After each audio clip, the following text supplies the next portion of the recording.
manifester et dire non à tout cela dans notre pays, Issakha. Merci Sams, merci beaucoup. La dernière fois, vous avez promis de vous montrer le vrai visage du Sénégal. Le vrai visage du Sénégal. Et à travers ces tableaux, ces fresques, vous allez vous en rendre compte. On nous parle d'un pays émergent. Voilà le gouvernement du Sénégal, ici au milieu. Ce gouvernement dit qu'en fait, à travers son président de la République, que c'est une année sociale. Quand il dit que ça fait 7 ans qu'il est, ça fait plus de 7 ans qu'il est là. Il nous parle d'année sociale. Il prend 10 milliards et demi pour tout ce qui est domaine communautaire, la PRODAC. Il prend 65 milliards et demi pour la bourse familiale. Soi-disant, il va aider 300 000 personnes. Vous calculez, hein? Et il prend 104 milliards pour l'emploi des jeunes et des femmes. À savoir que M. Macky Sall, aujourd'hui, selon ses dires, il met 187 milliards pour le besoin social au Sénégal. Moi, je vais vous dire une chose. Au Sénégal, il n'y a que des abris provisoires. Au Sénégal, le gouvernement est incapable de prendre en charge l'éducation.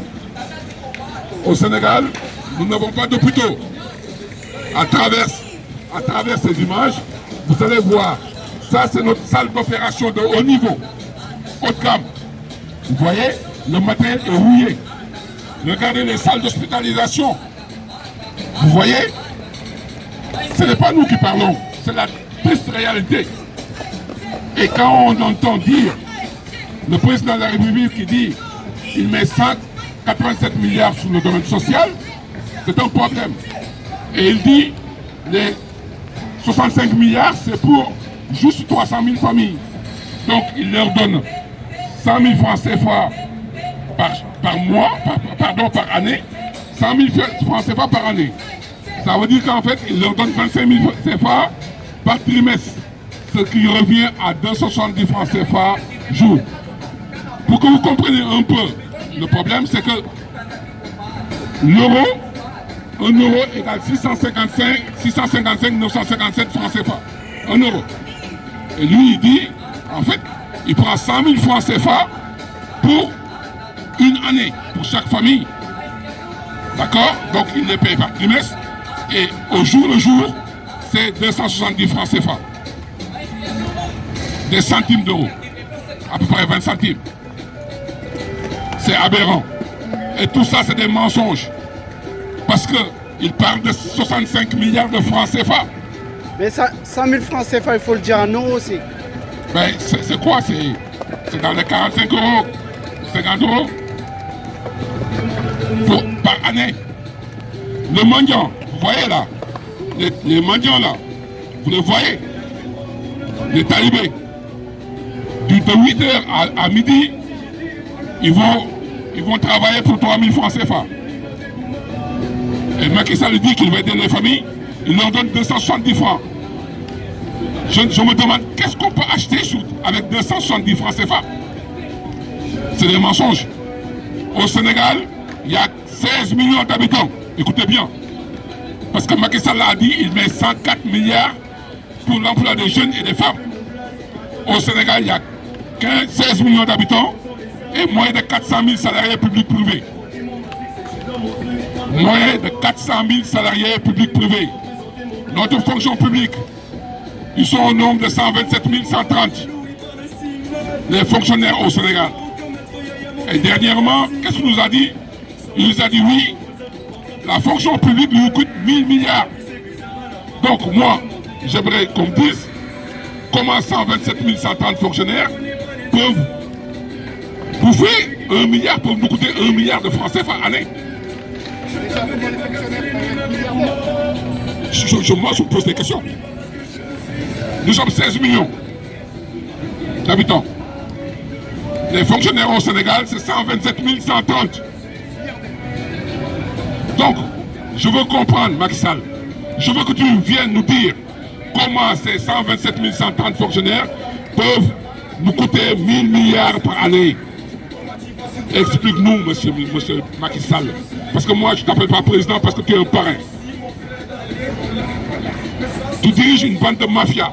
Ce gouvernement-là, c'est des incompétents. Incapables de résoudre les problèmes du Sénégalais. Tout ce qu'ils savent dire, parler à l'Assemblée nationale, c'est le cul et l'argent. Le cul, c'est-à-dire le cul, le hors du jour, c'est le cul. Ils parlent du cul et d'argent. Point. Voilà.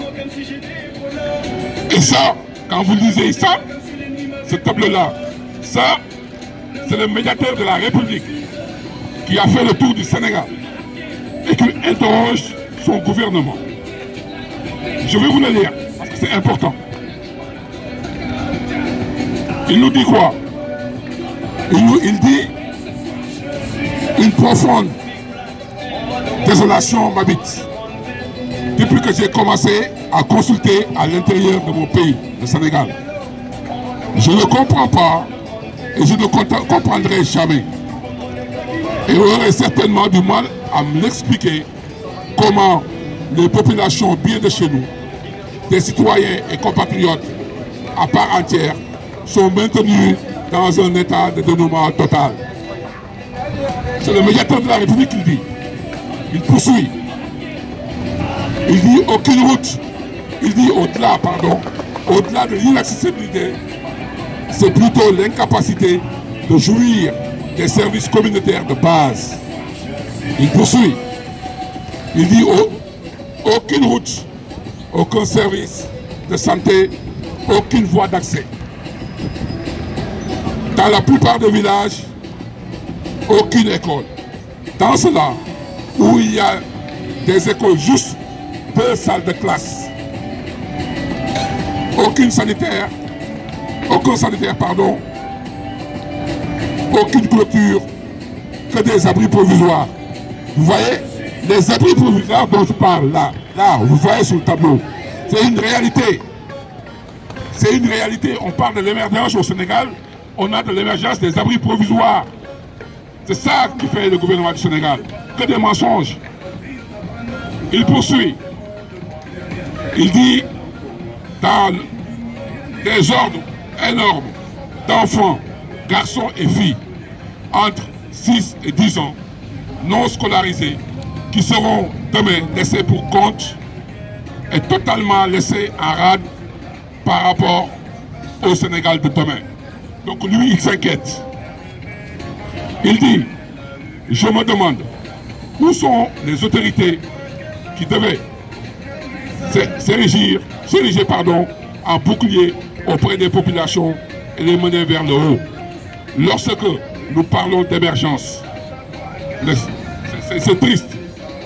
C'est triste qu'on parle d'émergence à ce niveau-là. Et il dit, cela fait 4 jours que je suis énervé. Ce sont ses paroles. Cela fait 4 jours que je ne comprends pas, avec toutes nos ressources dont nous disposons, toutes les dettes que nous accumulons, nous puissions continuer à perpétrer cette dichotomie de Sénégal à part entière et de Sénégalais entièrement à part. Ça, c'est Alioune Badara Cissé, le médiateur de la République, qui s'est indigné en faisant le tour du Sénégal. Et les images que vous voyez, c'est la réalité, c'est l'image du Sénégal. Tout ce qu'on nous dit, c'est des mensonges. Et pourtant, nous avons des ressources pétrolières, gazières, or, zircon, à ne pas finir. Aujourd'hui, le Sénégal a plus de pétrole que le Qatar, a plus de pétrole que l'Arabie Saoudite, a plus de pétrole que la Libye.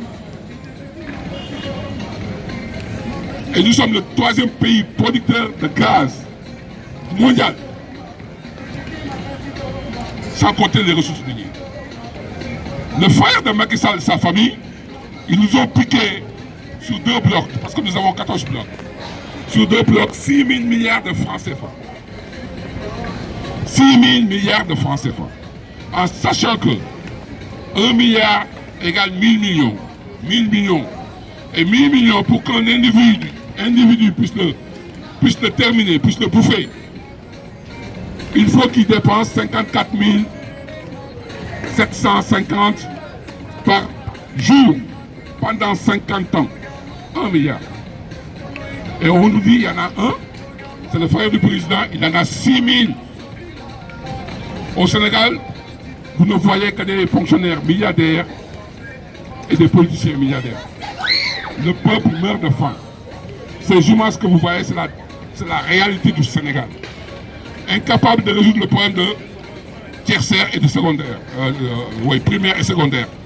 Ce qui fait la richesse d'un pays. Incapable de le résoudre. On n'a pas de transformation, on n'a pas d'agriculture, parce que ce que nous avons, c'est des paysans. Nous n'avons pas d'agriculture. Mon collègue Chams l'a élevé tout à l'heure, l'a soulevé tout à l'heure. Et voilà qu'on nous dit qu'il dépense 187 milliards rien que pour le besoin social. Ce qui est faux. Totalement faux. Il faut qu'il nous explique maintenant ces milliards-là, où ils sont passés, où ils les dépensent. 127 000 fonctionnaires au Sénégal, 127 130. 16 millions, moins de 400 000 salariés publics privés. Je défie qui veut. Les membres du gouvernement qui sont là, les connards là, qui peuvent venir ici, on leur dira que 16 millions Sénégalais, dans 16 millions Sénégalais, il y a moins de 400 000 salariés publics privés. Mais comment vous pouvez imaginer dans ce pays-là qu'on puisse faire parler de social? Les prélèvements se feront où? Où? C'est des familles qui, en fait, des incompétents notoires nous dirigent. Vous comprenez? C'est des incompétents notoires. Ils ne comprennent même pas ce que ça veut dire un État. Nous sommes obligés d'en parler. Ça fait mal au cœur. C'est honteux d'être là à parler de son pays biologique en disant voilà ce qui se passe. Et c'est pour cela que je fais appel aux autorités françaises et à la population française. Les multinationales qui soutiennent Macky Sall, d'arrêter. Parce que Macky Sall viole les résolutions de l'ONU. Cette résolution-là, c'est le 1803 du 14 janvier 1962, qui explique que les ressources d'un pays appartiennent à sa population. D'abord, Macky Sall, il est en train de le violer, soutenu par des multinationales. Et comme nous avons deux pays, nous avons un pays biologique qui est le Sénégal, là où vivent nos familles, et nous avons un pays adoptif qui est la France. Donc j'appelle les autorités françaises et les Français et Françaises de soutenir le peuple sénégalais et de dire à ces multinationales de faire stop. Parce que nous n'allons jamais laisser faire ça à Macky Sall. Et nous sommes des lanceurs d'alerte. Nous sommes des lanceurs d'alerte. Parce que si le Sénégal brûle, la France brûlera. Nous avons une population mixte qui date des siècles. Vous avez des Français qui sont mariés avec des Sénégalais en France et des Sénégalaises. Vous avez aussi des Français qui sont mariés à des Sénégalais et Sénégalaises au Sénégal. Donc, ces deux pays-là ont un rapprochement. Et nous n'allons pas accepter que des multinationales soutiennent un dictateur pour aller brûler nos pays, pour tuer nos parents. Jamais. Parce que si ça se passe là-bas, ça va se passer ici. Nous sommes des lanceurs d'alerte. Nous voulons que ça s'arrête. Nous voulons que ces multinationales aient une compréhension pour le peuple sénégalais.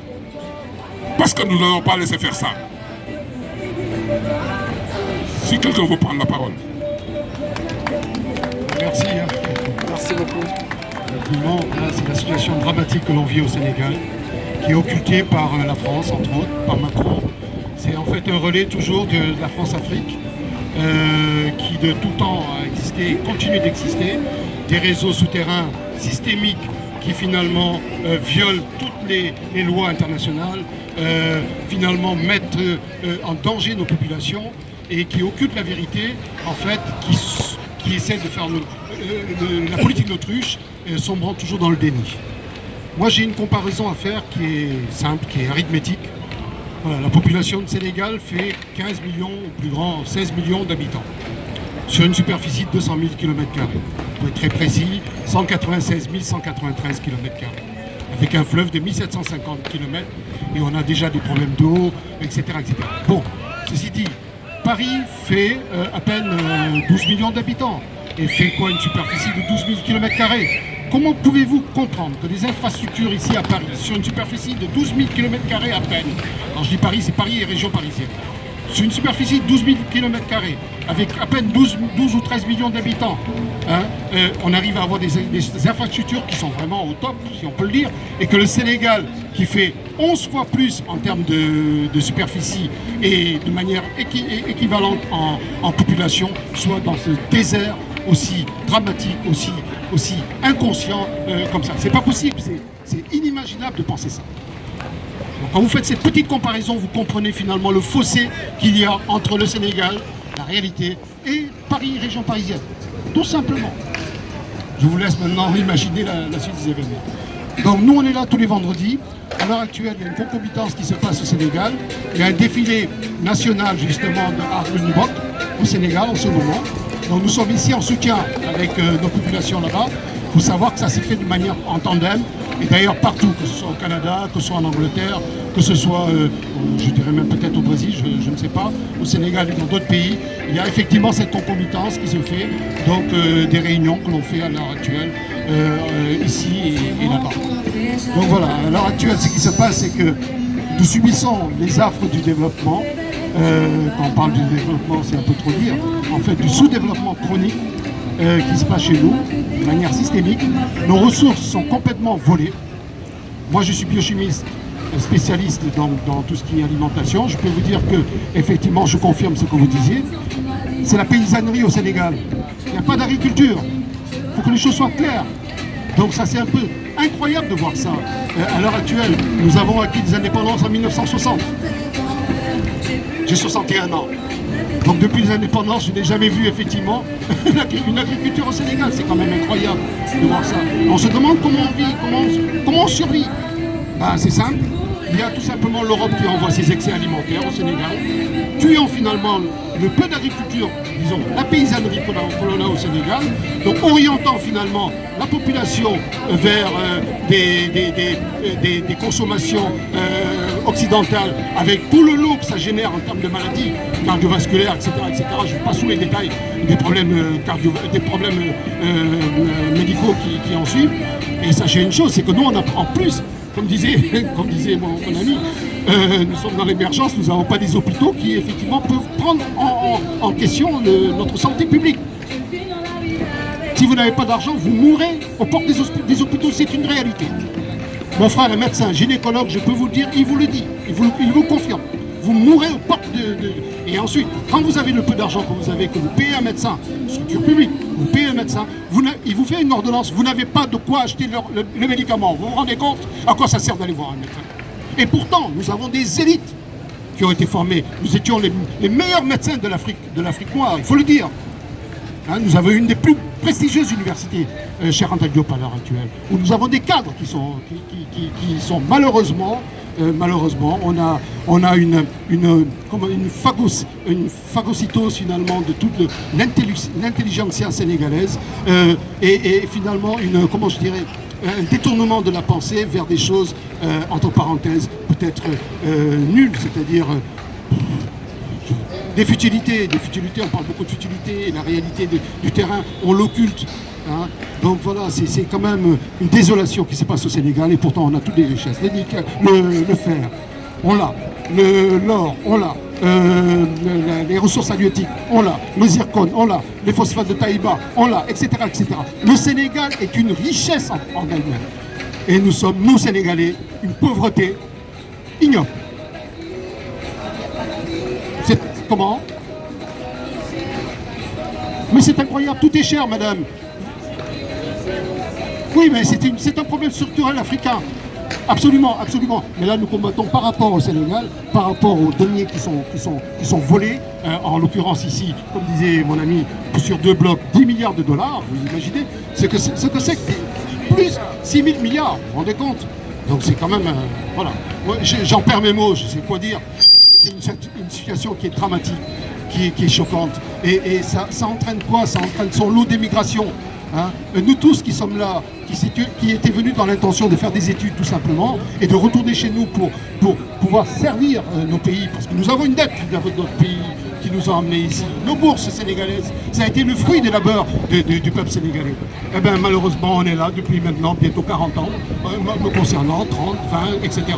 La force de production du Sénégal est à l'étranger. Pourquoi? Parce qu'elle est contre justement ce système politique qui nous brime et qui nous tue, qui nous met en jaune. Nous avons tous nos lanceurs d'alerte qui sont en prison à l'heure actuelle. Nous avons même le maire du Sénégal, de Dakar, Khalifa Sall, qui est en prison. Vous vous rendez compte? Et la France Afrique qui est là, avec Macron, etc., qui, comme on dit, qui ne dit mot consent. Donc ils sont complices, il faut le dire. Absolument. Voilà ce que j'avais à dire, mais même les mots me perdent. Merci beaucoup. Merci beaucoup.